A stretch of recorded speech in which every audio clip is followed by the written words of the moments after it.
জানেন তো বাড়িতে যদি এই ৪টি গাছ রাখা যায় তাহলে পরিবারের মানুষ থাকবে সুস্থ এবং রোগমুক্ত। যেমন ১ নম্বরে এই ল্যাভেন্ডার গাছ। এই ল্যাভেন্ডার গাছের গন্ধ কিন্তু খুবই সুন্দর। কিন্তু মশারা এই ল্যাভেন্ডার গাছের কিন্তু গন্ধ সহ্য করতে পারে না। যদি এই ল্যাভেন্ডার গাছ আপনার বাড়িতে রাখেন তাহলে কিন্তু মশার উৎপাত একেবারেই কমে যাবে। ২ নম্বরে হলো স্নেক প্লান্ট। এই গাছটি যদি আপনার বাড়িতে রাখেন তাহলে আপনার বাড়ির যত ফাঙ্গাস আছে সবকিছু কিন্তু নষ্ট করে ফেলবে এবং আপনার ঘরের যে বাতাস সেটি পিউরিফাই করে একদম পরিশুদ্ধ করে তুলবে। ৩ নাম্বার হলো স্পাইডার প্লান্ট। এই গাছটি যদি আপনি আপনার বাসার ভিতরে রাখেন, তাহলে আপনার বাসার ভিতরে যত দূষিত বাতাস আছে সব কিন্তু এই স্পাইডার প্লান্ট শোষণ করে নেয় এবং আপনার ঘরকে রাখবে পরিষ্কার এবং পরিশুদ্ধ একটি বাতাস দিবে আপনাকে।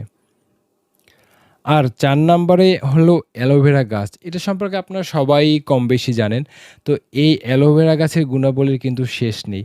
আপনি এটি ত্বকে ইউজ করতে পারবেন, আপনার যেকোনো চর্মরোগে ইউজ করতে পারবেন, আপনার যেকোনো কাটাছিঁড়ে ইউজ করতে পারবেন এবং আপনি এটিকে খেতেও পারবেন।